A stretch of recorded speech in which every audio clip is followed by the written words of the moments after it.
Salve, salve, galera! Sejam bem-vindos! Vamos agora para o nosso reta final OAB. Você que está aí estudando, querendo buscar a sua aprovação em direito constitucional, né? Buscando a aprovação na OAB, mas focando agora na disciplina de direito constitucional. Meu nome é Nairon Toledo, se você não me conhece. Estamos aqui tanto com o direito constitucional como o direito do consumidor. Duas disciplinas, né, que vão te levar à sua aprovação. Direito constitucional, não precisa nem dizer, né? A mãe de todas. Direito constitucional, a gente estudando direito constitucional, a gente acaba tendo algumas projeções em outras matérias, né? Direito internacional, direitos humanos, eleitoral, ambiental, civil, processo penal. A gente sempre tem alguma ramificação, sempre tem algum ponto que a gente pode agregar e pegar dos outros, e acaba nessa interdisciplinariedade, né? Acaba que a gente pode, de certo modo, contribuir com vocês de algum modo. Pois bem, vamos lá. Como é que vai ser a nossa dinâmica aqui, nosso trabalho? Separei algumas questões interessantes. Vou ler aqui a questão, vou fazer um comentário e a gente vai resolver essas questões. A gente vai ver como que você deveria resolver.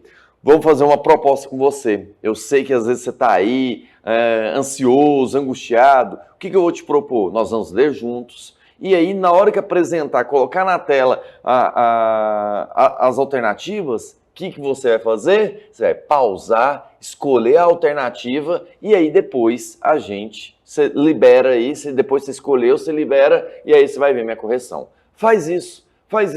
Eu sei que vai demorar um pouquinho mais a sua correção, apesar que você vai colocar no 2x aí, que eu sei que você está colocando no 2x, eu estou sabendo, eu estou vendo que eu estou falando acelerado aí, mais acelerado do que eu já falo. Então, faça isso. A metodologia de estudo, ela necessita que você venha fazer a sua parte. Não adianta você só ficar no estudo passivo, né? O estudo passivo é o professor vomitar um monte de informações sem que você não faça nada. Não, faça essa parte.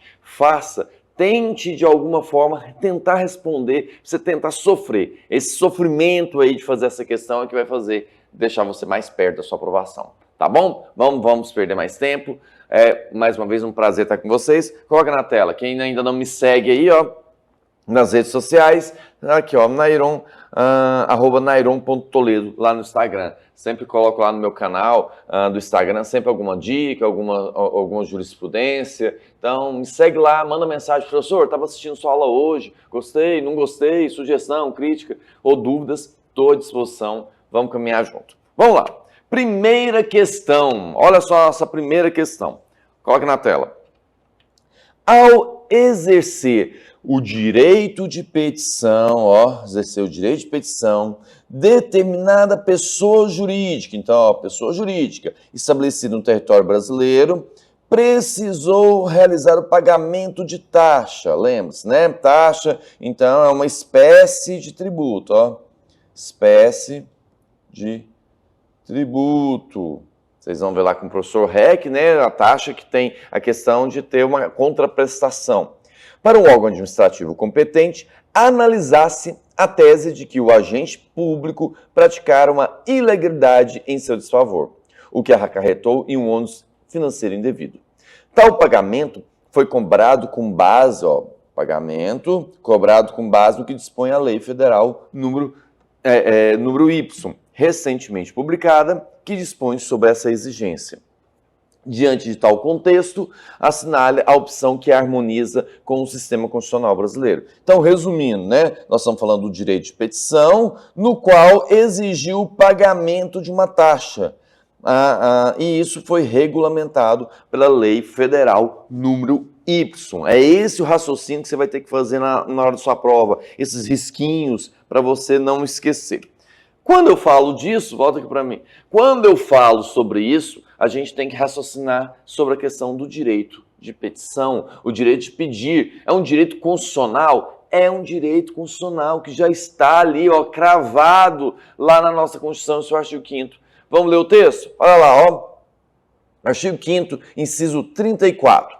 São a todos assegurados, independentemente de taxa, o direito à petição aos poderes públicos em defesa de direitos ou contra ilegalidade ou abuso de poder. Volta aqui para mim, ó, pra você ver o tanto que é interessante, né? O direito de petição é um direito de todos, independentemente de taxas, você não pode criar óbices. Só para você ter noção, recentemente eu tinha uma colega que assumiu um cargo de advogada setorial aqui no município de Goiânia, em uma determinada secretaria, e ela falou assim, olha, todo mundo agora resolveu entrar dentro do sistema eletrônico que tem lá, que tramita lá na prefeitura, lá na secretaria, e começou a fazer requerimento. Tudo eles estão querendo fazer requerimento.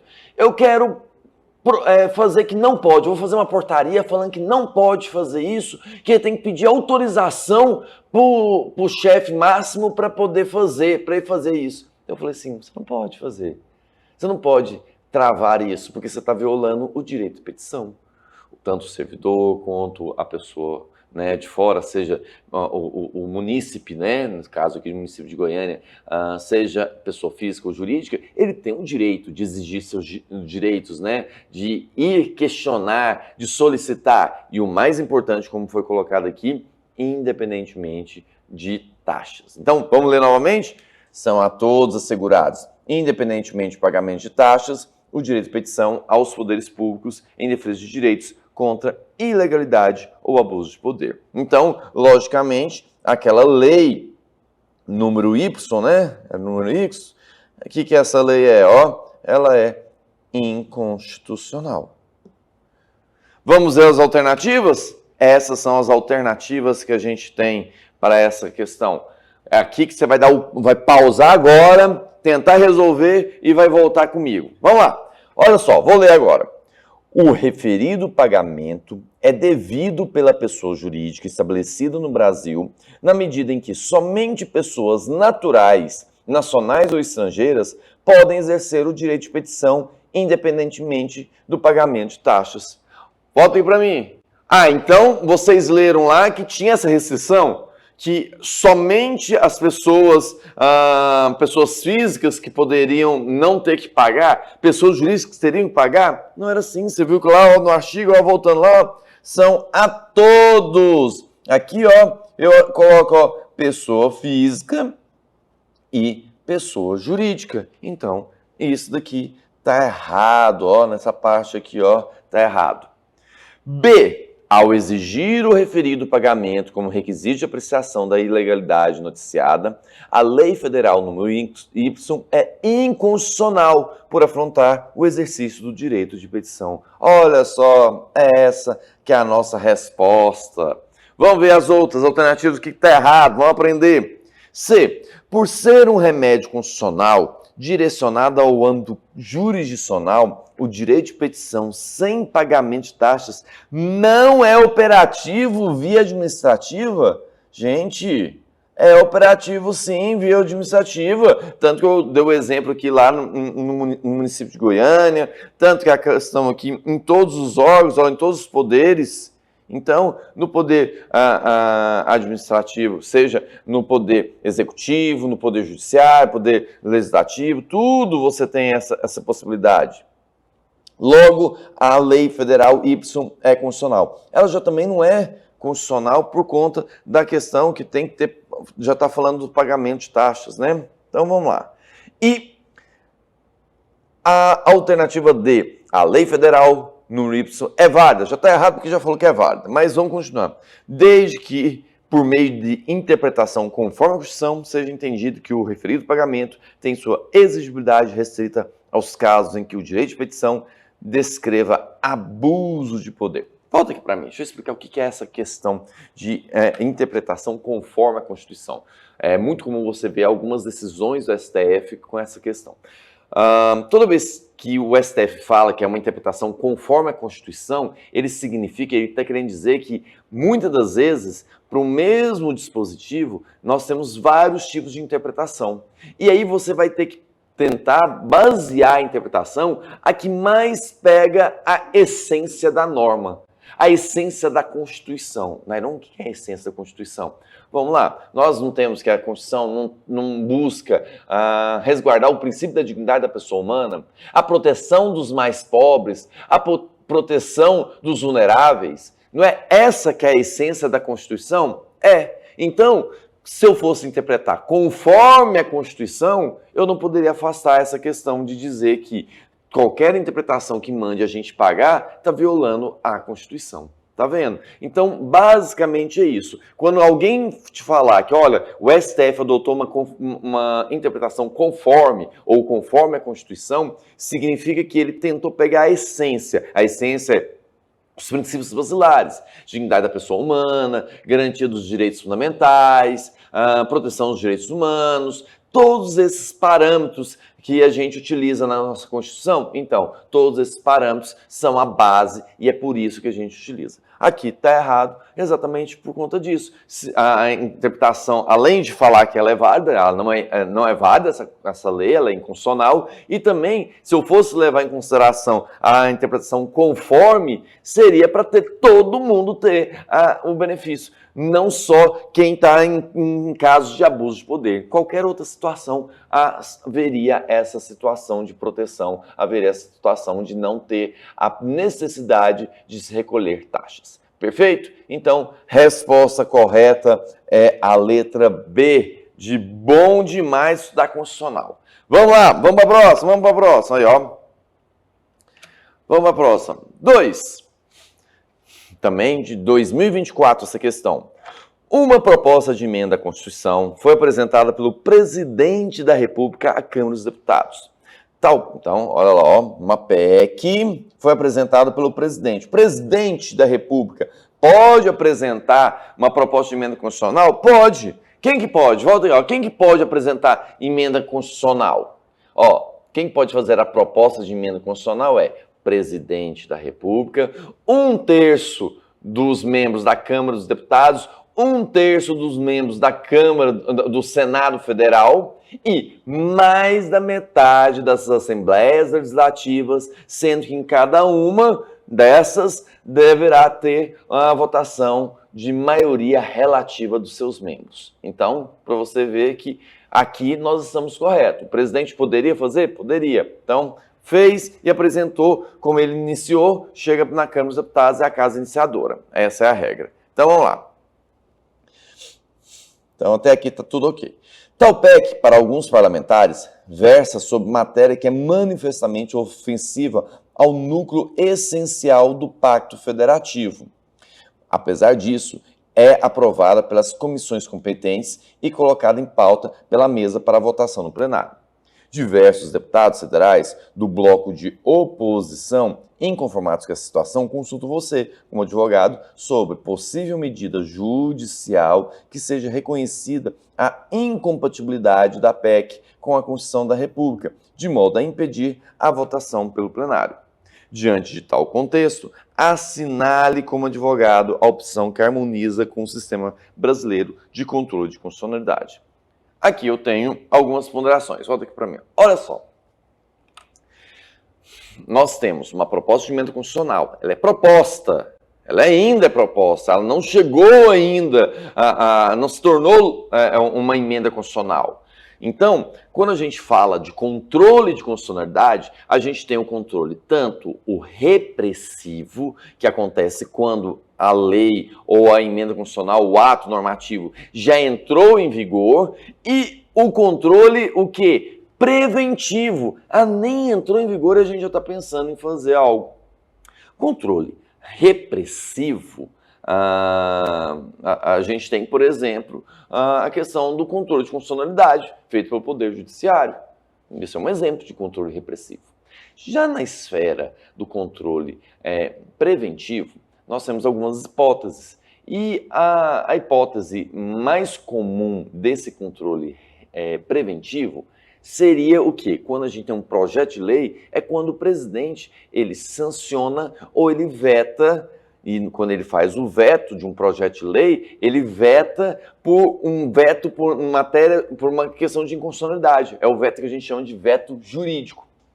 Acontece que quando a gente fala de proposta de emenda constitucional, isso não vai para o presidente. A proposta de emenda constitucional, depois de voltada, debatida no Congresso Nacional, ela é promulgada pelas mesas da Câmara e mesa do Senado. Então, já não vai para o presidente. Aí eu te falo, Será que existe algum mecanismo que a gente pode utilizar para não deixar nem ela entrar em vigor? Tem. Teria, por exemplo, o controle feito pelo poder legislativo. O poder legislativo, ele vai analisar se é constitucional ou não aquela proposta por meio de onde? Da sua Comissão de Constituição e Justiça. A sua Comissão de Constituição e Justiça das casas, elas têm essa função de análise. Só que pode acontecer o seguinte: a comissão comeu bola, a comissão, por algum motivo, deixou passar, como a gente viu aqui na história. E aí, nessa situação, pode acontecer o seguinte: a jurisprudência do STF adota a possibilidade de que, de um parlamentar, ele poder manejar o quê? Ele manejar um mandado de segurança no STF para tentar barrar o andamento dessa proposta de emenda constitucional, sob o argumento que ela está violando alguma situação, constitucional, alguma coisa do processo constitucional. Aqui ele está falando que nós temos uma cláusula pétrea que está sendo violada. Lembra da cláusula pétrea, que está lá no artigo 60, parágrafo 4º? Então, algumas daquelas cláusulas pétreas estão sendo violadas. Então, em razão disso, nós não podemos deixar nem que seja aprovada. Nessa situação, o STF, ele concorda, ele diz, eu posso me manifestar, porque é dentro do processo que já está regulamentado pela Constituição. Então, o parlamentar, ele é legítimo, legitimado para poder ingressar com isso. Agora, se fosse, por exemplo, uma questão de regimento interno, olha, o projeto de lei, o propósito de emenda constitucional tinha que passar por uma comissão e eles resolveram passar por outra, ou fazer ele passar por mais duas. Isso é coisa de regimento interno. Essas situações, se fosse questão de regimento interno, não estão disciplinadas na Constituição, o que o STF fala? Isso é matéria interna corporis. Isso é matéria que vocês daí do parlamento têm que decidir entre vocês. A gente não entra. Então, é essa que é a dinâmica. Coloca na tela, vamos ver aqui o julgado do STF sobre esse tema. Olha só, o julgado de 2004, mais antigo, mas que traz a conceituação bem interessante. Não se admite no sistema brasileiro, não se admite no sistema brasileiro, o controle judiciário, de constitucionalidade material de projetos de lei, o controle preventivo de normas em concurso de formação. O que a jurisprudência do STF tem admitido como exceção é a legitimidade do parlamentar e somente do parlamentar. Geralmente na prova, eles vão falar da legitimidade de quem? Do partido político. Ele quer te confundir, negativo. É somente parlamentar. Para impetrar mandado de segurança com a finalidade de coibir atos praticados no processo de aprovação de lei ou emenda constitucional, incompatíveis com as disposições constitucionais. Então, o que está de acordo com as disposições constitucionais pode, se fosse algo referente ao regimento interno, não cabe o MS. Então, tem que lembrar muito disso. Vamos ver as alternativas? Dá aquela pausada aí, pausa, tenta responder, daqui a pouco você libera aí novamente o Naironzinho falando. Vamos lá? Vamos ler? Então, alternativa A. A PEC, enquanto não for aprovada e convertida em ato normativo, vigente e eficaz, não pode ser objeto de nenhum tipo de controle de constitucionalidade. Não pode? Pode sim, Isso aqui que está errado, nenhum, Isso aqui que está errado. Pode ser feito sim essa questão, pode ser feito o MS, protocolado por quem? Pelo parlamentar, desde que se fosse por questões constitucionais, B.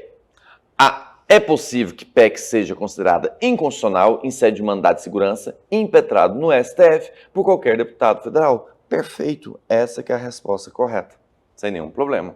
C. É cabível que uma ação direta de inconstitucionalidade perante o STF, ajuizada por qualquer partido político com representação no Congresso Nacional. E D. Como a PEC viola preceito fundamental, pode ser deflagrado controle abstrato de constitucionalidade via arguição de descumprimento de preceito fundamental perante o STF. vou separar aqui, ó, primeiro, ó, ação direta de inconstitucionalidade e também o controle abstrato via arguição de descumprimento de preceito fundamental. Volta aqui para mim. Essas duas hipóteses que foram feitas, nada mais é que o controle concentrado de constitucionalidade. Nós temos dois tipos de controle, o controle difuso, que é feito por qualquer juiz, e o controle concentrado, que é feito no STF. Nairon, por que isso aqui está errado? Por uma simples razão. Essas duas são mecanismos de controle concentrado, né, que a gente tem aqui. O problema é que o controle concentrado você faz quando a norma já está em vigor. A proposta de emenda constitucional nem entrou em vigor. Depois que entrar em vigor, aí você vai ver se cabe a DI, se cabe a DPF, se cabe a DO. Aí sim você pode ver se cabe. Mas nem entrou. Ela só serve, esses mecanismos aqui que a gente está vendo, só serve para o controle repressivo. Aqui a gente está falando de controle o quê? Preventivo. A norma nem entrou em vigor, está na fase de discussão no Congresso Nacional. Por isso que essas duas alternativas estão equivocadas, estão erradas. Por isso, o que faz o que é válido é a nossa letra B de bola. Beleza? Mais uma questão aí resolvida. Vamos lá, pessoal. Questão número 3, lá do ano de 2024. O STF, por 2/3 dos seus membros, aprovou de ofício no último mês a súmula vinculante que versa sobre matéria tributária. Ó, uma súmula vinculante sobre matéria tributária.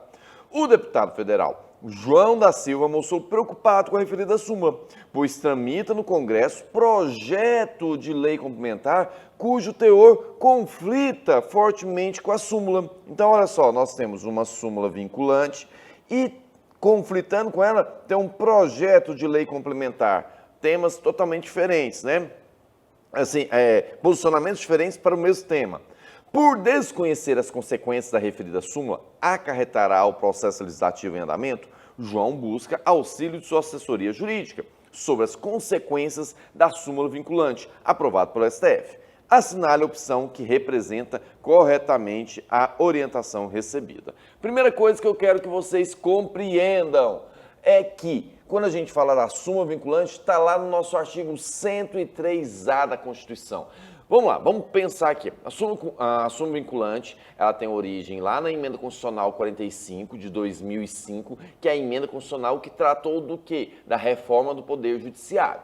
Essa reforma do Poder Judiciário criou essa possibilidade do Poder Judiciário, via o STF, emitir, expedir súmulas que teriam caráter vinculante. Vinculante para quem? Vinculante para os demais órgãos do Poder Judiciário, tudo que estiver abaixo do STF vai ficar vinculado, e também ao Poder, o quê? Ao Poder Executivo.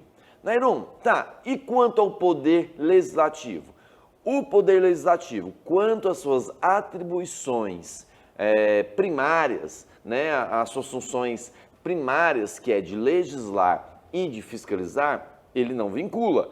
Porém, se ele tiver nas funções secundárias, aí sim ele pode estar vinculando. Nairon, não entendi nada. Entenda só. Imagine só que é o caso que a gente tem da súmula vinculante 13, que trata sobre a proibição de nepotismo, a proibição de você contratar um parente seu.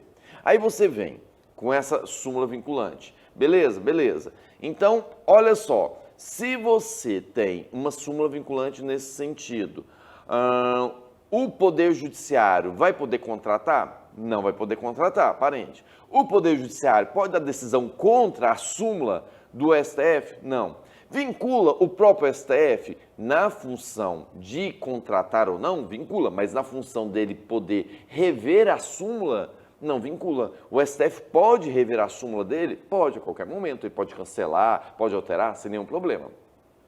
Agora, Poder Executivo, federal, estadual, municipal, autarquias, fundações, tudo é vinculado? Vinculado. Agora, Poder Legislativo. Poder Legislativo, ele vai poder, por exemplo, criar, ele vai poder também contratar parente? Não, porque quando ele está contratando, ele está na função atípica, na função secundária, que é contratar, fazer licitação, essas coisas. Agora, na função dele prioritária de legislar, Ele pode. Ele pode criar uma lei contra isso, que vem regulamentar. Claro que essa lei já está chapada com a inconstitucionalidade, né? Ele pode criar, depois vai ao Poder Judiciário e vai falar que é inconstitucional, mas poder criar ele pode. Então, a gente tem isso. Vocês não viram recentemente que teve a decisão do STF tratando sobre a questão do uso da maconha? A gente tem uma decisão do STF, não foi em caráter de súmula vinculante, mas foi em caráter de uma decisão, de uma DI. Então, por conta disso, tem efeito vinculante da mesma forma. E aí, o que aconteceu? O que o Congresso falou? Opa, isso daí, né, o STF tem que se manifestar. Não, isso aqui é nosso. Nós vamos fazer a nossa decisão. Nós vamos fazer a nossa decisão por meio do quê? Nós vamos fazer uma proposta de emenda constitucional para criar limites ou para falar que não pode, que vai ser crime da mesma forma. Vocês estão vendo? Isso é uma reação legislativa. O que eu quero que vocês, então, compreendam. Quando a gente tem uma súmula vinculante, ela vincula todo mundo, executivo, legislativo e judiciário. Porém, o judiciário, o próprio STF, ele está vinculado estritamente? Não, porque ele pode voltar atrás, ele pode cancelar a súmula vinculante dele. E o Poder Legislativo, ele está vinculado nas funções típicas dele? Não. Nas funções atípicas, sim. Na função típica de legislar, não. O Poder Judiciário, ele pode legislar exatamente no tema que tem uma súmula vinculante e contrário a essa súmula vinculante, sem nenhum problema. Faz parte do jogo político, faz parte do que a gente tem. É o que a gente chama de efeito backlash. Vamos lá? Vamos ler, então, o artigo que trata sobre a súmula vinculante? Está lá no artigo 103A da Constituição Federal.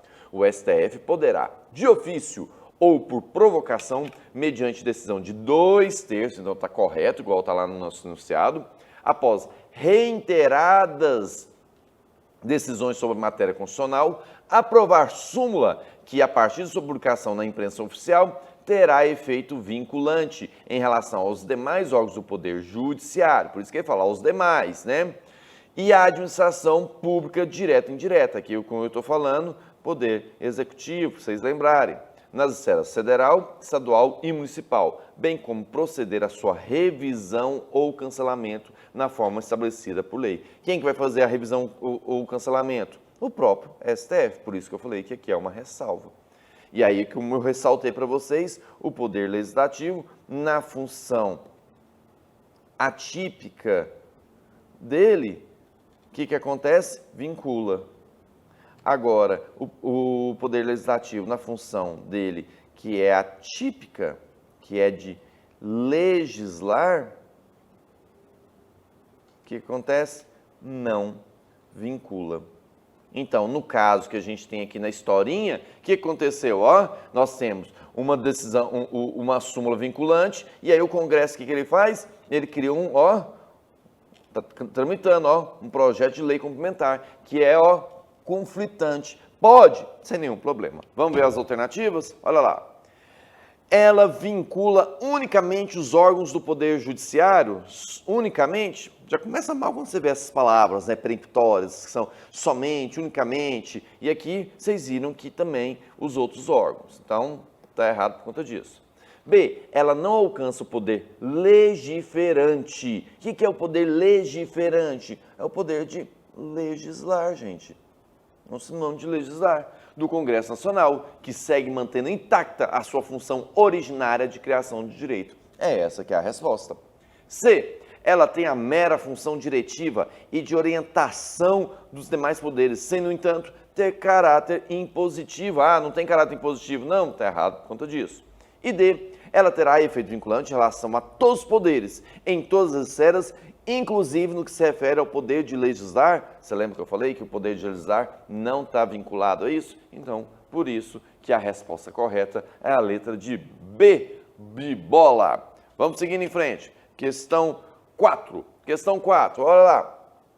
Carlos, praticante de religião politeísta, polivários, Deus. Então, vários deuses. É como se ele fosse, por exemplo, do candomblé. É internado em hospital de orientação cristã e solicita assistência espiritual a ser conduzida por um líder religioso de sua crença, da sua crença politeísta.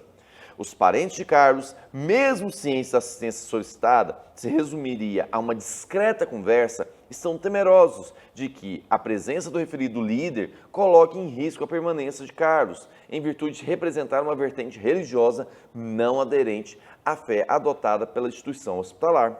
Os parentes de Carlos o procuram como advogado para conhecer os procedimentos adequados à situação narrada. Você os informa que, segundo o sistema jurídico constitucional brasileiro, o hospital. Para a gente ter a ciência disso, a gente tem que lembrar que dentro do nosso ordenamento jurídico, a gente tem a liberdade de crença, né? Você não é obrigado a seguir uma religião. E ali, aliás, existe aquela velha história que a gente pergunta, né? Que a gente sempre questiona, o Estado é laico? Sempre você escutou isso lá na faculdade. O que significa que o Estado é laico? Quando eu falo que o Estado é laico, significa que eu não estou professando uma fé. O Estado, ele não professa uma fé. Você não vai olhar na Constituição e lá na Constituição vai estar lá um artigo falando que o Brasil é um país católico. Você não vê ele falando isso, porque o Estado é laico. As pessoas não, mas o Estado, ele é. Então, a gente tem essa liberdade, esse pluralismo que a gente tem dentro da nossa sociedade e a gente também tem essa garantia lá no nosso artigo 5º. Olha lá, ó, a liberdade de crença. É assegurada, nos termos da lei, a prestação de assistência religiosa nas entidades civis. Ó, onde que é entidades civis? Hospitais, ó. E militares de internação coletiva. Então, basicamente, sabendo isso, a gente sabe que não tem nenhum problema. Vamos lá para nossas questões? Olha lá, alternativas. A. Pode negar autorização para assistência espiritual em religião diversa? Não, ó, não pode negar, está errado isso. Não pode negar, beleza. O apoio espiritual solicitado, mesmo que a assistência seja prestada em bases religiosas diversas daquela oficialmente preconizada pelo hospital. Verdade, é isso aqui, é a resposta correta. C. Somente está obrigado a autorizar a assistência religiosa caso já tivesse permitido que o sacerdote de outra religião exercesse. Não tem nenhuma condição. E D. Tem, como instituição privada, total autonomia? Não tem total autonomia para estabelecer. Ela estabelece regras, mas essas regras têm que estar de acordo com a Constituição. A Constituição estabelece que você tem essa liberdade, tanto nas entidades militares como nas civis. Então, por isso que a resposta correta é a letra B de bola. Perfeito, pessoal? Então, mais uma questãozinha aí para a gente fechar essa parte aqui, para acertar mais ela aí. Beleza? Vamos lá, pessoal. Questão número 5 de 2023 também, ó. O Procurador-Geral da República, preocupado com um grande número de decisões judiciais divergentes em âmbito nacional, referentes à possível inconstitucionalidade de lei federal, ajuizou perante o STF uma ADC, uma ação declaratória de constitucionalidade, visando a elidir, visando afastar a controvérsia judicial. Coloca na tela lá para mim. Judicial. Em março de 2022, no julgamento do mérito, o STF decidiu pela improcedência da ADC. Então, olha só, é isso, ó, o Procurador-Geral da República, preocupado com um grande número de decisões judiciais divergentes no âmbito nacional, referentes à possível inconstitucionalidade da Lei Federal XX, ajuizou perante o STF uma ação declaratória de constitucionalidade visando a elidir controvérsia judicial. Em março de 2023, no julgamento de mérito, o STF decidiu pela improcedência da ADC referente à Lei Federal XX21. Volta aqui para mim. Vamos compreender um pouco aqui para a gente entender. Quando a gente fala de controle concentrado de constitucionalidade, a gente tem que levar em consideração o seguinte: o controle concentrado, ele é feito no STF. Temos algumas pessoas específicas que podem manejar, não é qualquer um que pode manejar. Que pode propor o controle concentrado, dentre eles quem pode é o Procurador-Geral da República, ele pode manejar. E nós temos algumas espécies, dentre elas nós temos as mais famosas. A mais famosa é a ADI, que é a Ação Direta de Inconstitucionalidade. O que é a Ação Direta de Inconstitucionalidade? Eu tenho um artigo de uma lei e eu venho e falo assim, olha, o STF, essa lei tem um artigo, a lei inteira, ela está violando a Constituição, então eu quero que você retire ela do nosso ordenamento jurídico. É mais ou menos isso. Agora, nós temos a ADC. A ADC, ao invés de pedir para retirar, ela está querendo que se declare a constitucionalidade. Aí você vira para mim e fala assim, mas Nairon, eu já escutei falar que a constitucionalidade das normas é presumida. Se uma lei entrou em vigor, é porque ela já é constitucional. Por que eu estou mandando para o STF cravar, declarar que ela é constitucional? Acontece que tem algumas normas que elas não pegam. Vou te dar um exemplo, que é o exemplo clássico, eu sempre gosto de citar em sala de aula. É o exemplo que a gente teve com o quê? O exemplo que a gente teve com a Lei Maria da Penha.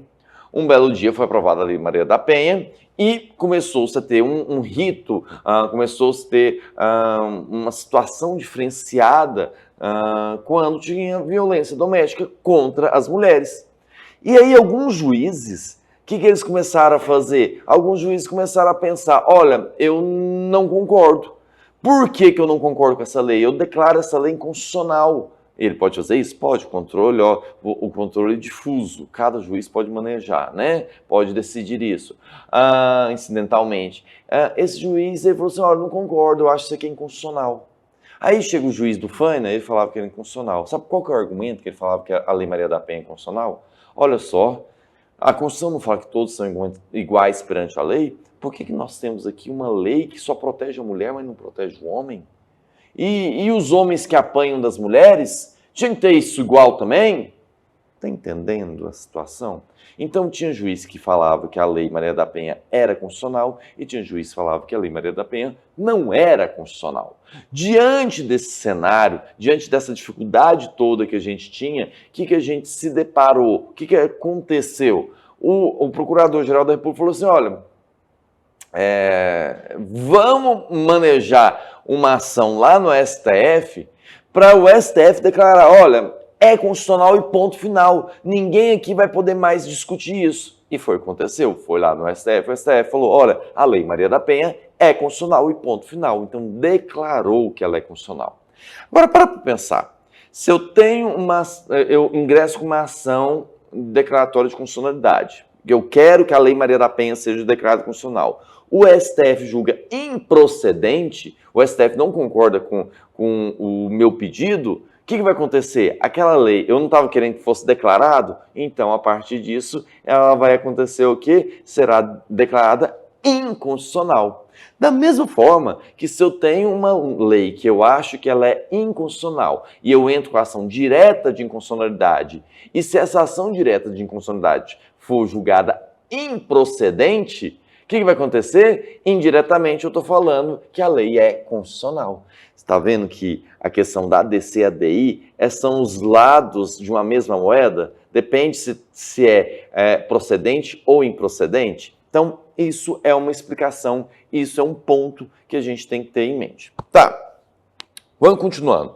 No entanto, você na qualidade de advogado de uma determinada causa, deparou com a seguinte situação. Em desfavor de seu cliente, o Tribunal Regional Federal competente, mantendo decisão proferida pelo juiz federal responsável pelo caso, deu aplicação da Lei XX, que já fora objeto da DC, apreciada em março de 2022. Lembre-se que o STF decidiu pela improcedência. Se o STF decidiu pela improcedência da DC, o que o STF decidiu? Que essa lei aqui, essa lei aqui, ó, o que ela é? Ela é inconstitucional. Só que mesmo sendo considerada inconstitucional, olha o que está acontecendo, que o Tribunal Regional está fazendo. Ele está aplicando ela. Ó o conflito. Então, diante desse contexto, assinala a opção que apresenta a medida judicial a ser utilizada para preservar de forma eficiente e célere o interesse do seu cliente na causa. Agora pensa, volta aqui comigo. Então, você está vendo, o STF já tem uma manifestação falando que uma lei ela é inconstitucional. E o que está acontecendo? Tem tribunal que está mantendo a aplicação da lei. Eu vou, não pode usar essa lei, o STF já falou que era inconstitucional, é um caráter vinculante. E aí vem um tribunal embaixo, tô nem aí, foda-se. Nessa situação em específico, nós temos um mecanismo que inicialmente era descrito somente no regimento interno do STJ e do STF, e agora está também lá no nosso artigo 998 do Código de Processo Civil, que é o mecanismo do quê? Da reclamação constitucional. O que é esse mecanismo de reclamação? Eu gosto de dizer que ele é o fuxiqueiro. Por que é o fuxiqueiro? Pensa, você está aqui no Tribunal de Justiça, você está vendo que o juiz ou o desembargador está desobedecendo o que o STF já decidiu em controle de concentrado, de forma vinculante, seja por súmula ou controle concentrado. Nessa situação, ao invés de você ter que ficar recorrendo, até chegar no STF, que isso vai demorar um bom tempo, o que você faz? Você faz o quê? Faz o fuxico. Você vai lá no STF e fala, ô STF, deixa eu te contar um segredo. Ó, o pessoal está desobedecendo a sua manifestação, está desobedecendo a sua decisão. Então, olha só, esse é o mecanismo que a gente tem. Então, olha só o artigo 102, que vai pegar exatamente tudo isso. Coloca na tela. Compete ao STF, principalmente a guarda da Constituição, cabendo-lhe processar e julgar originalmente. Então, quando eu falo originalmente, é que começa lá no STF. Ação direta de constitucionalidade, de lei ou ato normativo federal ou estadual, e ação declaratória de constitucionalidade de lei ou ato normativo federal. Tá vendo aqui que a DC não tem estadual, né? Beleza. E lá na linha a reclamação para preservação da competência e garantia de autoridade. Já no seu parágrafo 2º, o que é especificado também no artigo 102, parágrafo 2º, as decisões definitivas de mérito proferidas pelo STF nas ações diretas de constitucionalidade e nas ações declaratórias de constitucionalidade produzirão eficácia contra todos e efeito vinculante relativamente aos demais órgãos do Poder Judiciário e administração pública direta e indireta na esfera federal, estadual e municipal. Então, esses são os artigos bases que a gente precisa compreender. Vamos lá ver as questões, as alternativas? Olha lá. Formular representação ao Procurador-Geral. Então, o que a gente tem que fazer? Formular representação ao Procurador-Geral para que seja deflagrado novo processo? Não, já foi decidido, não tem nada a ver isso aqui não. Interpor recurso especial perante o STF. Primeiro, que recurso especial não é perante o STF, é o STJ. Então, se fosse para fazer alguma coisa, tinha que ser recurso extraordinário para o STF, com fundamento da violação de dispositivo constitucional. C. Ajuizar reclamação perante o STF em relação à decisão proferida pelo TRF. É essa que é a resposta, letra C. E D. Formular representação no Conselho Nacional de Justiça para ser deflagrado processo administrativo disciplinar contra o magistrado do TRF. Deixa eu te falar um negócio, ó. CNJ, ele é um órgão administrativo. Ele não vai questionar a decisão judicial. Volta aqui para mim. A não ser que o juiz estivesse roubando, o juiz estivesse desviando dinheiro, que o juiz estivesse ganhando dinheiro para poder dar uma decisão e tal, que aí caberia alguma situação, algum desvio de conduta. Aqui não cabe. O órgão, o Conselho Nacional de Justiça, ele não se preza, ele não serve para que você venha reclamar acerca de alguma vez que um juiz deu uma decisão que você não gosta. Se o juiz deu uma decisão que você não gosta, o que você vai fazer? Recorrer dentro da estrutura do Poder Judiciário, da estrutura judicante do Poder Judiciário. O CNJ faz parte do Poder Judiciário? Faz, só que as funções do CNJ são meramente administrativas. Perfeito? Então a resposta, como a gente viu aqui, é a letra C de casa. Coloca na tela aí, só para os meninos conferirem. C de casa. Beleza? 6. De 2021, essa questão. O parlamentar José, em apresentação à Câmara dos Deputados, afirmou que os direitos à informação e à liberdade jornalística possuem normatividade absoluta e, por essa razão, não podem ceder quando em colisão com os direitos da privacidade e a intimidade, já que esses últimos apenas tutelam interesses meramente individuais. Preocupado com o que reputou de um discurso radical, o deputado Pedro recorreu a um advogado constitucionalista, a fim de que lhe esclarecesse sobre quais direitos devem prevalecer quando os direitos à intimidade e à privacidade colidem com os direitos à liberdade jornalística e à informação. O advogado afirmou que, segundo o sistema jurídico constitucional brasileiro, o parlamentar José...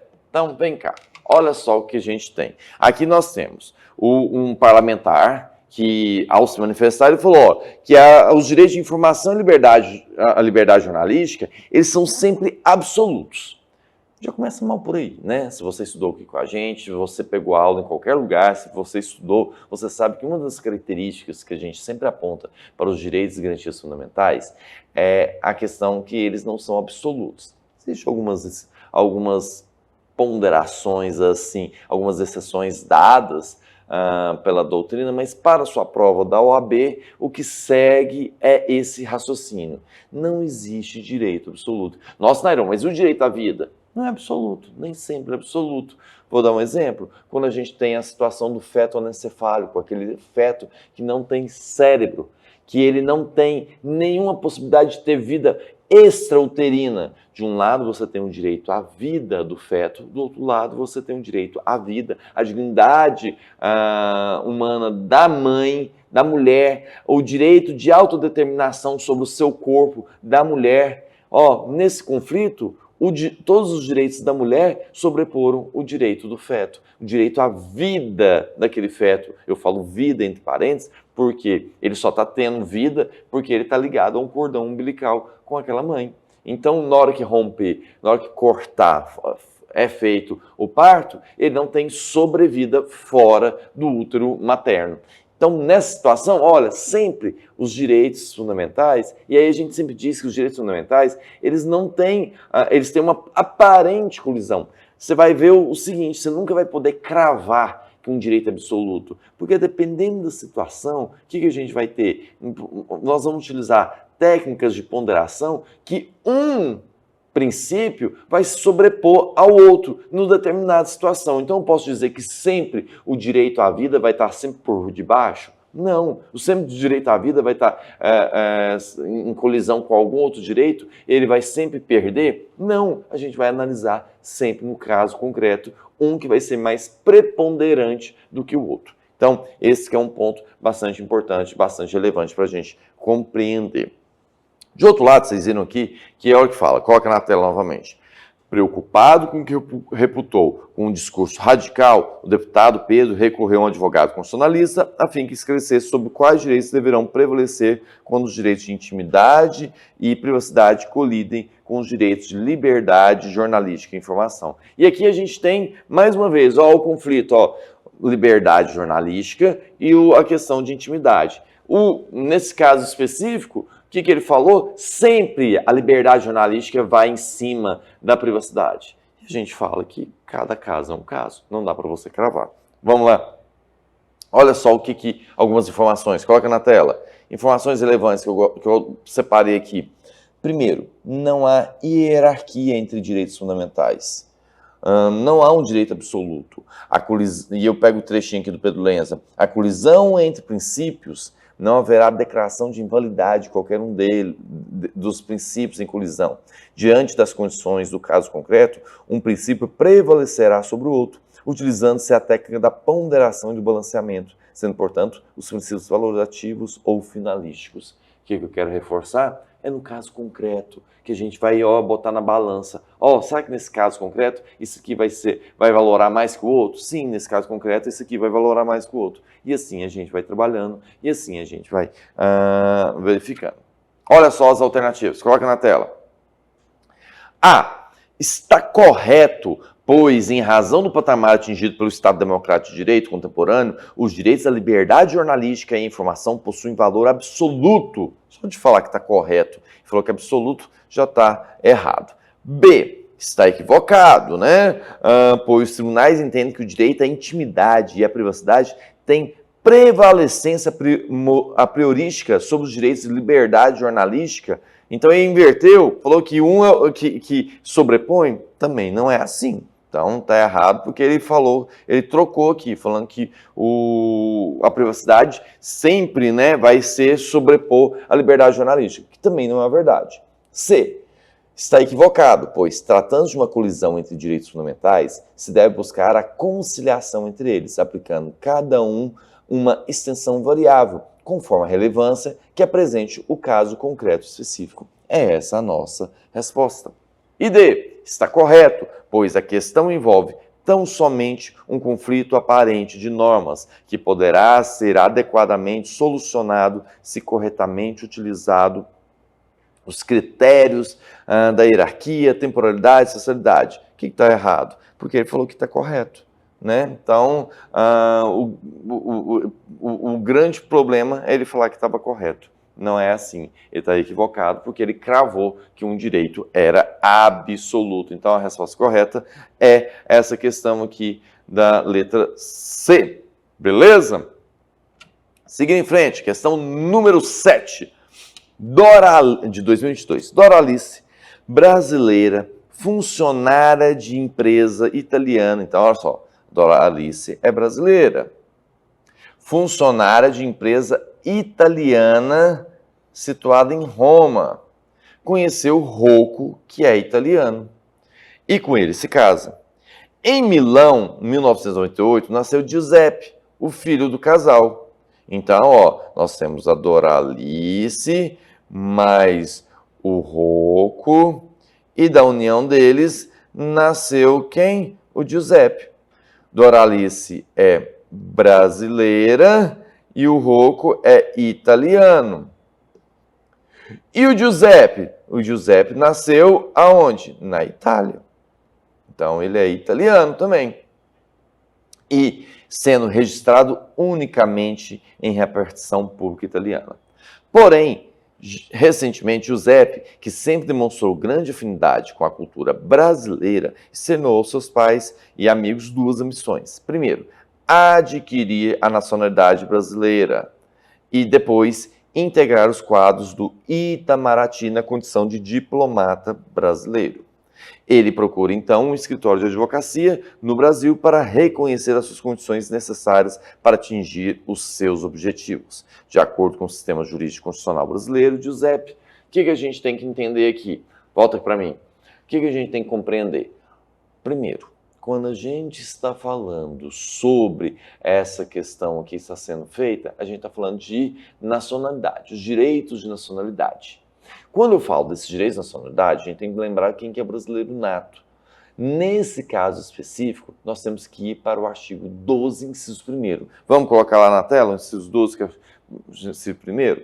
Brasileiros natos. Quem são os brasileiros natos? Os nascidos na República Federativa do Brasil. O Giuseppe nasceu na República Federativa do Brasil? Não nasceu, então já não aplica nem isso aqui. Os nascidos no estrangeiro. Ó, ele nasceu no estrangeiro. De pai brasileiro ou mãe brasileira. Ó, a mãe é brasileira. Desde que qualquer deles esteja a serviço da República Federativa do Brasil. O pai dele, a mãe dele estava a serviço, por exemplo, do consulado, estava a serviço do Itamaraty, estava a serviço da Presidente da República. Estava? Não estava. Então, esquece. Então, também, letra B, não vai ser possível. Vamos para a letra C? Os nascidos estrangeiro, de pai brasileiro ou de mãe brasileira. Ele nasceu de mãe brasileira, tá ok. Desde que sejam registrados em repartição brasileira competente. Ele foi registrado em repartição brasileira competente? Não. No enunciado fala, olha aqui, ó. O enunciado diz que ele foi registrado unicamente em repartição pública italiana. Então, essa parte verde a gente não vai utilizar. Ou, olha a outra opção, venha residir na República Federativa do Brasil e opte a qualquer tempo, depois de atingida a maioridade, pela nacionalidade brasileira. Então, se o Giuseppe quiser virar brasileiro, ó, nato, o que ele vai ter que fazer? Ele vai ter que residir no Brasil e também, o que vai ter? optar pela nacionalidade brasileira depois que tiver atingido a sua maioridade.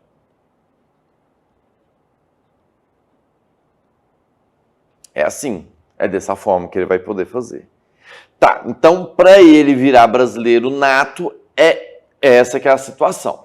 Agora, lembra que tem uma outra situação que ele queria virar diplomata. E aí a gente tem que lembrar que a própria Constituição estabeleceu alguns cargos que ela não permite para brasileiros naturalizados, só permite para os brasileiros natos. E esses cargos estão lá no artigo 12, lá no seu parágrafo 3º, fala que são privativos dos brasileiros natos. Mas por quê? Uma questão também de segurança nacional. Olha só quem são eles, o famoso mp3.com, né? Ó, você sempre já deve ter visto aí algum professor ensinando. Quem são? Ó, são os cargos privativos de brasileiro nato.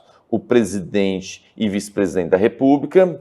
Você não ia querer ver um Messi sendo presidente da República, né? O presidente da Câmara dos Deputados, presidente do Senado Federal e o ministro do STF. Por quê? Esses daqui estão dentro da cadeia, ó, sucessória. Se sai o presidente para um lado, o vice para o outro, quem vai assumir é o presidente da Câmara dos Deputados. Né? Se eles vão viajar para um lado. Se ele, presidente da Câmara dos Deputados, também viajar, presidente do Senado. E se eles viajar, ministro do STF. O presidente do STF. Só que como o STF só tem 11 ministros, a rotatividade entre eles é muito rápida. Então, a cada 2 anos muda. Então, o que eles sempre falam? Então, todos os ministros têm que ser, né, obrigatoriamente, têm que ser brasileiros natos. Continua. E no inciso 5º, carreira diplomática. É o que o Giuseppe quer ser. Então, se o Giuseppe fizer os requisitos que a gente falou lá atrás, no slide anterior, ele pode concorrer à carreira diplomática? Pode. E também, por fim, oficial das Forças Armadas e ministro do Estado de Defesa. Tudo pensando na proteção do país, né? Você vê que essa que é a dinâmica. Então, nessa dinâmica, vamos ver qual que é a resposta? Alternativa A. Poderá exercer qualquer cargo público no âmbito da República Federativa do Brasil, uma vez que, por ser filho de pessoa detentora de nacionalidade brasileira, já possui a condição de brasileiro nato? Só de ser, já é brasileiro nato? Ó, já possui? Não, ele não possui automaticamente, não. Ele vai ter que vir morar no Brasil e, depois da maioridade, optar pela nacionalidade brasileira. B. Poderá atingir o seu objetivo de ser diplomata brasileiro, caso lhe seja reconhecida a condição de brasileiro nato, perfeito, status que somente será alcançado se vier a residir no Brasil e optar pela nacionalidade brasileira. Olha só, a resposta é a B de bola. C. Poderá adquirir a nacionalidade brasileira na condição de brasileiro naturalizado, gente? Não! É brasileiro nato, vocês leram comigo. E assim chegar à carreira diplomática, também brasileiro naturalizado não pode ter carreira diplomática. Não pode seguir a carreira diplomática. Pois a Constituição veda qualquer distinção entre brasileiros natos e naturalizados. A Constituição veda qualquer distinção em geral, só que ela coloca a exceção. A exceção é o que a gente leu lá no parágrafo 3º.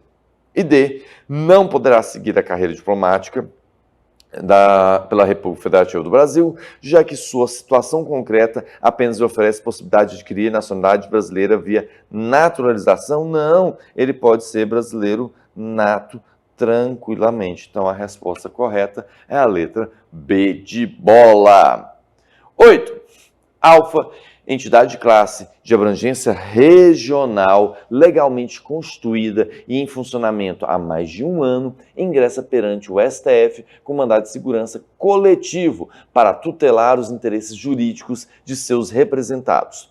Considerando a urgência do caso, Alfa não colheu autorização dos seus associados para impetração da medida. Com base na narrativa acima, assinar a alternativa correta. Quando a gente está falando aqui de mandado de segurança, a gente tem que lembrar, volta para mim, quando a gente está falando de mandado de segurança, a gente tem que lembrar que se trata de um remédio constitucional. E o mandado de segurança ele pode ser tanto preventivo, antes do ato coator acontecer, quanto repressivo. E ele pode ser individual ou coletivo. Vamos ler aqui na tela, quando que ele vai ser coletivo, que é o caso da nossa tela, é o artigo que a gente tem, o artigo 5º, inciso 70. O mandado de segurança coletivo pode ser impetrado por 1. Partido político com representação no Congresso Nacional. E B. Organização sindical, entidade de classe ou associação legalmente constituída e em funcionamento há pelo menos 1 ano em defesa do interesse de seus membros ou associados. A lei que trata sobre mandado de segurança é a Lei 12.016 e, além de seu artigo 21, ela trata especificadamente sobre mandado de segurança coletivo, até meio que repete alguns pontos lá da Constituição. Vamos ler? O mandado de segurança coletivo pode ser impetrado por partido político com representação no Congresso Nacional na defesa dos seus interesses legítimos relativos a seus integrantes ou a finalidade partidária, ou por organização sindical, entidade de classe ou associação legalmente constituída e em funcionamento há pelo menos 1 ano em defesa dos direitos líquidos e certos da totalidade ou parte de seus membros ou associados, na forma dos seus estatutos e desde que pertinentes suas finalidades, dispensada para tanto a autorização especial. Chama a atenção desses pontos aqui, ó. Que ele fala da totalidade dos membros, né, ou de sua parte. Imagine só, Naironzinho aqui, Nairon, eu sou sindicalizado aqui, eu faço parte do sindicato dos servidores de Goiânia, o Sind de Goiânia. Pode ser que em uma situação tenha um ato coator do prefeito. O prefeito vira e fala assim, olha, nós vamos acabar com a licença maternidade. Ele faz esse ato coator. Pode ser feito, por exemplo, um mandado de segurança coletivo? Pode. Só que aí, para pensar. Dentro do universo de todos os servidores, quem vai estar prejudicado diretamente com isso? Vai estar prejudicado os homens? Não.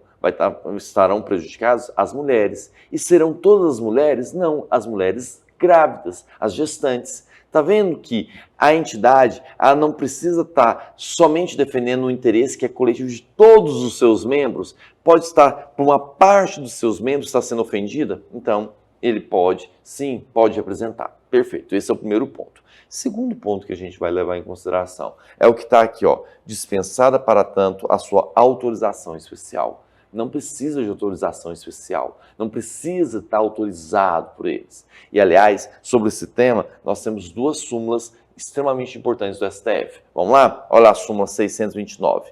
A impetração de mandado de segurança coletivo por entidade de classe em favor de seus associados independe de autorização destes. E também sobre o tema que eu falei, a súmula 630. A entidade de classe tem legitimação para o mandado de segurança, ainda quando a pretensão vinculada interesse apenas a uma parte da respectiva categoria. Diante de tudo isso que a gente leu, vamos fazer as questões? Vamos fazer a alternativa? Alfa não tem legitimidade para impetrar mandado de segurança coletivo, de modo que a defesa dos seus associados em juízo deve ser feita pelo Ministério Público. O Ministério Público pode entrar ali, gente? Não. Ou, caso evidenciada a situação de vulnerável, Defensoria Pública. Tudo errado, porque ele tem legitimidade, sim. Então, aqui falar que não tem, está errado. E Ministério Público, Defensoria Pública, tudo errado. B. Alfa goza de ampla legitimidade para impetrar mandado de segurança coletivo, inclusive para tutelar direitos e interesses titulizados por pessoas estranhas à classe que ela representa. Então, você imagine só, volta aqui comigo, o Sind de Goiânia vai proteger os direitos, por exemplo, dos funcionários da Justiça Federal do Acre. Tá vendo que não tem nada a ver? Então, precisa ter o QI do Einstein para ver que isso aqui está errado, né? Volta para cá. Então, está errado. C. Alfa possui legitimidade para impetrar mandado de segurança coletiva em defesa dos interesses jurídicos de seus associados, sendo, todavia, imprescindível a prévia autorização nominal e individualizada dos representantes em assembleia, especialmente convocada para esse fim. Precisa dessa prévia autorização nominal, gente? Não, não precisa. Então, sobrou o quê? Letra D, de dado. Alfa possui legitimidade para impetrar mandado de segurança coletivo em defesa dos interesses jurídicos da totalidade ou mesmo de parte de seus associados, independentemente de autorização. Então, esse aqui é o ponto. Resposta correta, letra D, de dado. 9. Questão do ano de 2020 da OAB. A Lei Y do Estado Beta obriga pessoas físicas ou jurídicas, independentemente da atividade que exerçam, a oferecer estacionamento ao público. Ó, pessoa física ou jurídica, uma lei estadual está obrigando a oferecer o estacionamento ao público, a cercar o respectivo local e a manter funcionários próprios para garantia de segurança, sob pena de pagamento de indenização em caso de prejuízos causados ao dono do veículo. A Confederação Nacional do Comércio procurou seus serviços como advogado, visando obter esclarecimentos sobre a constitucionalidade da referida lei estadual. Volta aqui para mim. Primeiro ponto que a gente tem que levar em consideração. Uma lei estadual criou a seguinte regra. Olha, você tem uma empresa aqui, o IGD é uma empresa, então obrigatoriamente o IGD tem que dar estacionamento gratuito para os seus alunos. Olha só, uma lei obrigando isso, uma lei obrigando, e nesse caso, olha só, uma lei obrigando isso, e uma lei estadual ainda tratando desse assunto. Nessa situação, o João o que vai ter que fazer? O João Cacildo vai ter que montar, por exemplo, arranjar dinheiro para ou montar um estacionamento, ou para alugar um local para poder dar para os seus alunos. Vocês estão vendo que isso daqui está interferindo na atividade econômica? Porque se eles não tiverem dinheiro, eles não podem abrir então o curso. Se eles não tiverem dinheiro para pagar o estacionamento, para dar para os alunos, eles não podem abrir o curso. Olha só que coisa complicada.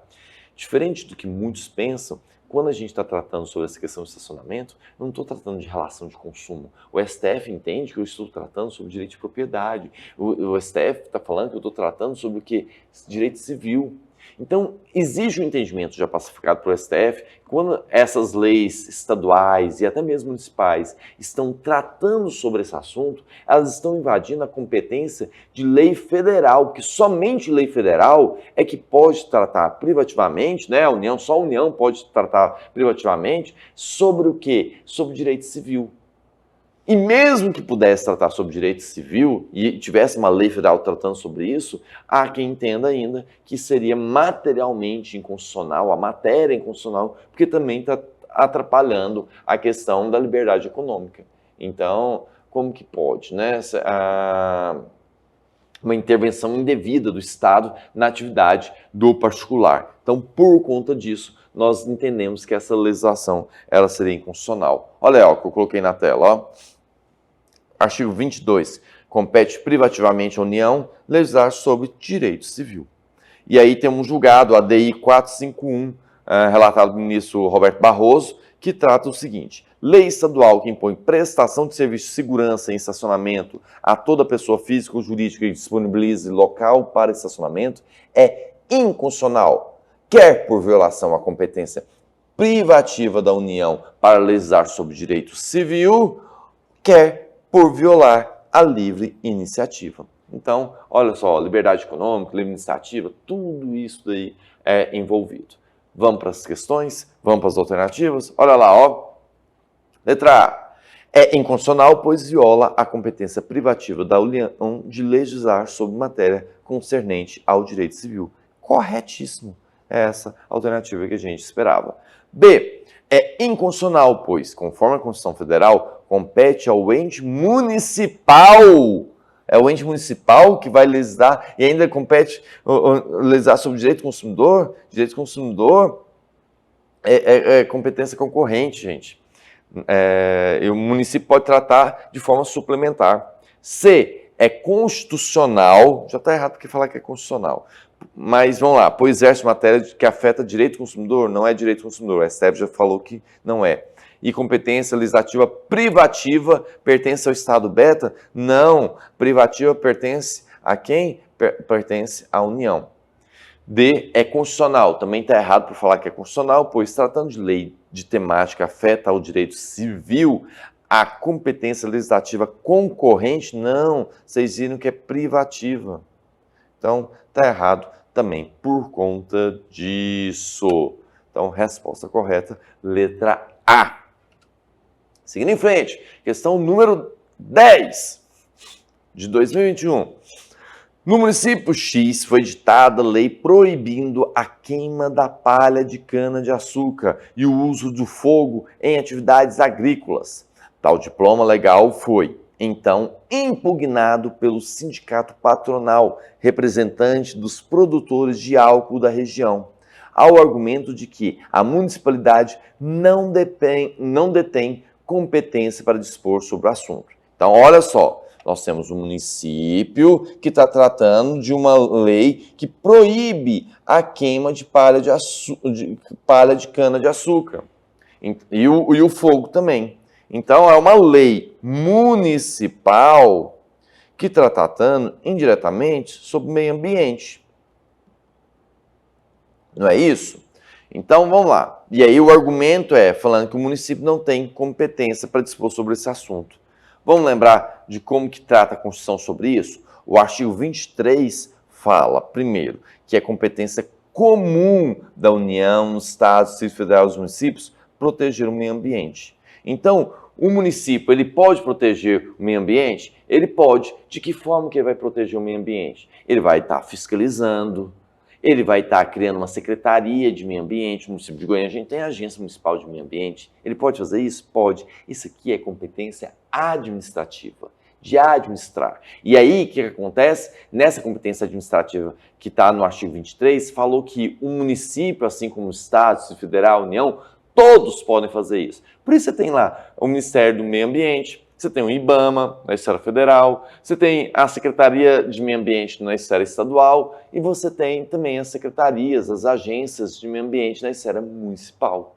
Todas podem administrar sobre isso. Agora, o que temos aqui na nossa questão não foi sobre administrar, não foi sobre fiscalizar, foi sobre criar uma lei. Então, nós estamos aqui aonde? Olha lá, no artigo 24. Olha só que o artigo 24 ele fala, compete à União, aos Estados e Distrito Federal, legislar concorrentemente sobre florestas, caça, pesca, fauna e responsabilidade por dano ao meio ambiente. Aí você vira para mim e fala assim, tá, mas e o município, Nairon? A questão está falando de município. Então aqui, o município não pode tratar sobre esse assunto? Olha só o que a gente tem que olhar. Nós temos que olhar o artigo 30, que trata sobre o município. Fala que a competência do município sobre os assuntos é baseado sobre assuntos de interesse local e ele pode o quê? Suplementar. Ele pode o quê? Complementar a legislação federal e estadual no que couber. Então, com base em tudo isso que a gente falou, a gente vai também ventilar o que a gente já teve no julgamento do RE 194704 do STF, que tratou o seguinte: o município tem competência para legislar sobre meio ambiente e controle da poluição quando se tratar de interesse local. Foi o que aconteceu no caso em tela. Vamos às alternativas? Olha lá.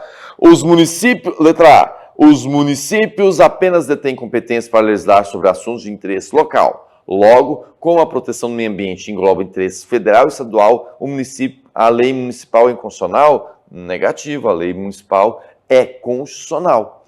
B. A lei municipal é constitucional, perfeito, eis que os municípios possuem competência para dispor sobre a proteção do meio ambiente e o controle da poluição, no limite do seu interesse local e em harmonia com a disciplina estabelecida pelos demais entes federados. É essa a resposta correta. Mais uma vez, letra B de bola. C. Os municípios têm competência para legislar sobre assuntos de interesse local, mas como o direito ao meio ambiente equilibrado demanda tratamento uniforme por todas as unidades da federação, a lei municipal é inconstitucional? Também como que vai ter tratamento uniforme? Não dá para você ter tratamento uniforme. Em Goiás você tem Cerrado, no Sudoeste você tem Mata Atlântica, no Nordeste você tem a Caatinga. Não dá para você fazer de uma forma uma produção igual, se nós temos biomas diferentes. Então, mais uma vez, porque está errado. E D, os municípios possuem competência exclusiva para legislar sobre assuntos de interesse local e a preservação do meio ambiente, de modo que a lei municipal em questão é constitucional. A competência é exclusiva? Não, não é exclusiva não, é competência suplementar. Ele tem a competência sobre o interesse local e suplementar para tratar sobre a questão da preservação do meio ambiente. Perfeito? Nessa situação, a resposta correta é a letra B de bola. Vamos mais uma? Olha só, questão 11. O juízo da 10ª Vara Civil do Estado Alfa, então, ó, o juízo, ó, com base nos elementos probatórios dos autos, defere medida de busca e apreensão a ser realizada na residência do João. Então, vai ter uma busca e apreensão na residência do João. Quando você fala de busca e apreensão na residência, tem que lembrar do princípio da inviolabilidade de domicílio. Situações onde que pode ou não pode ter a violabilidade de domicílio. Daqui a pouco a gente vai ler sobre isso. Olha lá. Devido à intensa movimentação de pessoas durante o período diurno, de dia, bem como para evitar a destruição deliberada de provas, o delegado de polícia determina que as diligências necessárias ao cumprimento da ordem sejam realizadas à noite, quando João estaria dormindo. Então, ó, o delegado, o que ele fez? Não, vamos fazer tudo à noite, quando o cara está dormindo, aumentando a chance de sucesso. Sobre o caso hipotético narrado e com base no texto constitucional, assinar a alternativa correta. Vamos lembrar do artigo 5º, inciso 11, que fala o seguinte: a casa é asilo inviolável do indivíduo, ninguém nela podendo penetrar sem consentimento do morador. Então, a regra é que é inviolável, mas nós temos exceções. Quais são as exceções? Nós temos, salvo em caso de flagrante delito. Então, aconteceu o flagrante delito, está acontecendo o crime lá, ó, flagrante delito, pode entrar lá de manhã para poder prender? Pode. Pode entrar à noite para poder prender? Pode. Flagrante delito, sem nenhum problema, não precisa de nada. Outro, de desastre ou para prestar socorro. Então, aconteceu um desastre, caiu um avião, a pessoa lá está morrendo. Você pode invadir a casa do cara? Pode. Você não vai ficar lá na porta, você está pegando fogo aí, você poderia autorizar que eu adentre o recinto? Não dá, cara. Você vai ter que salvar o cara. Então, prestar socorro também, a mulher, socorro, socorro, o cara está me batendo aqui. Você vai invadir, seja de manhã, seja à tarde, seja à noite. E, por fim, a última, que é o que é da nossa questão. Durante o dia, somente durante o dia, por determinação judicial. No caso aqui, a gente tem uma determinação judicial, só que essa determinação judicial é para ser cumprida durante o dia. O que o delegado está autorizando fazer? Fazer nela à noite. Então, está violando esse direito, a inviolabilidade do domicílio lá do João. Perfeito? Vamos ver as alternativas? Coloca na tela. A inviolabilidade de domicílio, embora possa ser relativizada em casos pontuais, não autoriza que as diligências necessárias ao cumprimento do mandado de busca e apreensão na residência de João sejam efetivadas durante o período noturno. Verdadeiro. Essa que é a nossa alternativa. Vamos ver o que está errado nas outras? A incursão policial na residência de João se justificaria apenas em caso de flagrante delito. É somente em caso de flagrante delito? Não, para prestar socorro também, né? Em caso de desastre. Mas, inexistindo a situação de flagrância, o mandado de busca e apreensão expedido pelo juiz da 10ª Vara Criminal do Estado Alfa é nulo. Também, ele não é nulo. Ele é válido. O problema é de estar entrando no horário errado. C. Então, aqui está errado. C. O cumprimento da medida de busca e apreensão durante o período noturno é justificado pelas razões invocadas pelo delegado, de modo que a inviolabilidade do domicílio cede espaço à efetividade e à imperatividade dos atos estatais. Cede? Não cede, a gente já falou, não existe essa... As únicas exceções que a gente tem estão lá na nossa Constituição. E D, a inviolabilidade de domicílio não é uma garantia absoluta, e estando a ordem expedida pelo juiz da 10ª Vara Criminal devidamente fundamentada, o seu cumprimento pode se realizar a qualquer hora. Vocês leram que não. A garantia não é absoluta, realmente não é absoluta. Ela pode acontecer em prestar socorro, flagrância, até mesmo por ordem judicial, né? Desde que seja de dia. Então, aqui quando ele fala que pode ser a qualquer hora, de dia ou da noite, está errado. Então, também, por isso que a resposta correta é a letra A de amor. Vamos para mais uma. Questão 12, ano de 2020.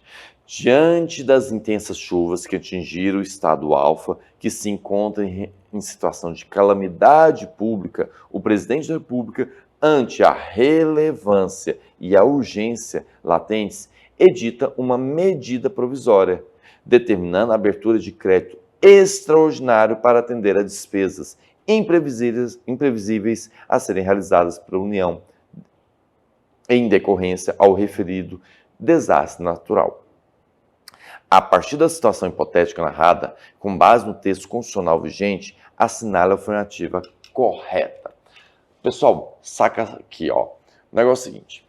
Dentro do processo legislativo, a gente pode ter leis ordinárias, leis complementares, nós podemos ter também emendas constitucionais, mas vamos pensar somente nas leis. Se o presidente da República ele acha que tem que ser criada uma lei, ele pode enviar um projeto de lei para a Câmara dos Deputados, vai iniciar o processo legislativo e que pode demorar muito tempo. Pode ser rápido, mas pode demorar muito tempo, porque o Congresso Nacional vai discutir entre eles até mesmo ao final para que seja sancionado ou não, né? Vai ser discutido, vai ter emendas, enfim. Tem todo um processo legislativo que vocês já estudaram, que é um processo lento, demorado. De outro modo, se o presidente da República ele vê que é uma situação em caixa, que há relevância e muita urgência, o que ele vai virar e vai fazer? Ele vai falar assim, olha, ao invés de eu mandar um projeto para ficar rodando lá no Congresso, demorar e nem sei quando vai ser aprovado, eu vou expedir uma medida minha aqui. Vai ser uma medida provisória. Ela vai valer provisoriamente. Quanto tempo que ela vai valer? Ela vai valer inicialmente por 60 dias, que podem ser prorrogáveis por mais 60 dias. Sendo que a partir do 45º dia, ela entra em regime de urgência, travando tudo que é dos outros, só vai ser votado ela, só vai tramitar ela. Por quê? Porque é muito urgente, eu não posso esperar.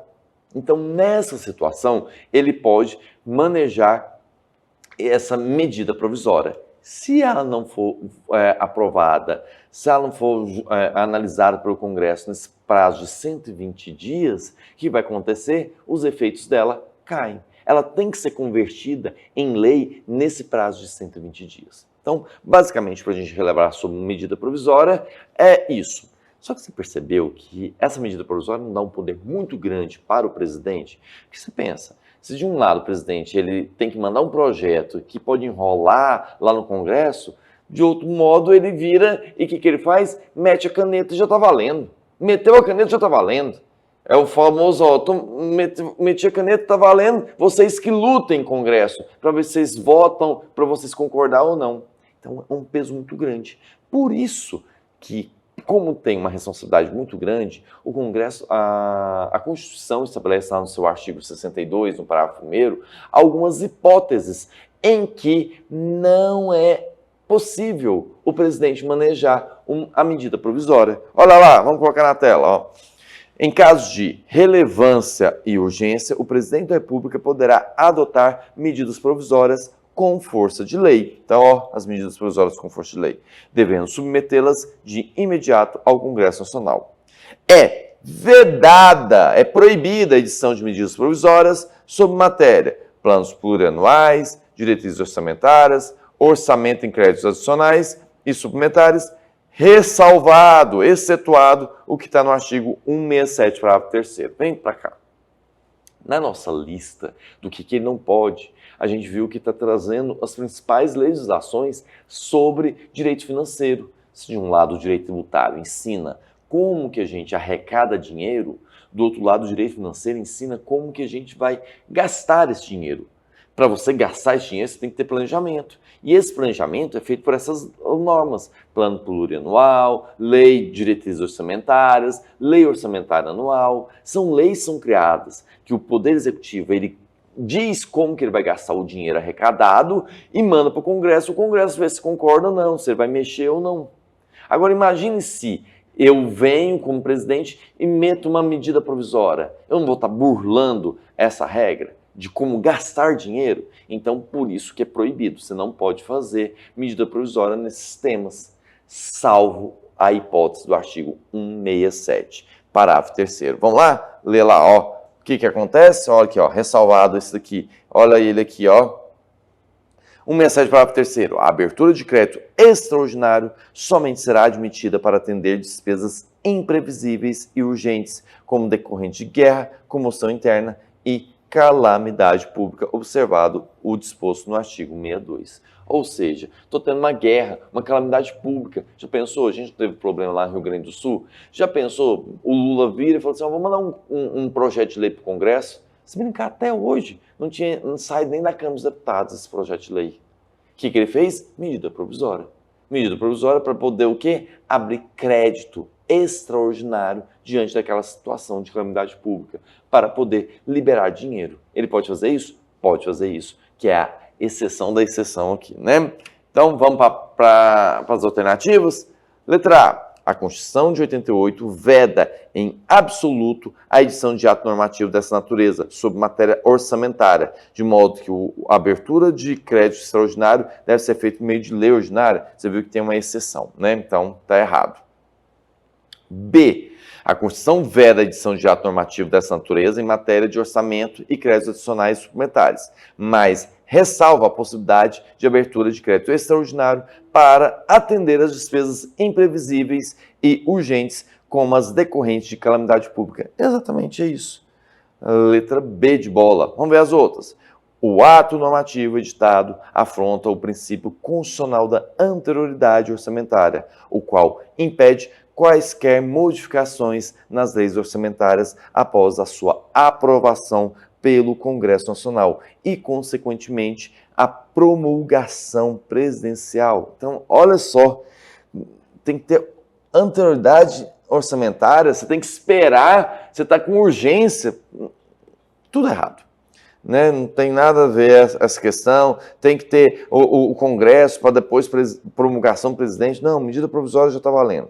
D. O ato normativo editado é harmônico com a ordem constitucional que autoriza a edição de medidas provisórias que versem sobre planos plurianuais, diretrizes orçamentárias, orçamento, créditos. Não, as medidas provisórias não podem tratar sobre esses temas aqui, ó. A única coisa que ele pode é só o extraordinário, o resto ele não pode. Então, por isso que a resposta correta é a letra B de bola. Beleza? Beleza, então, pessoal. Bons estudos, tamo junto.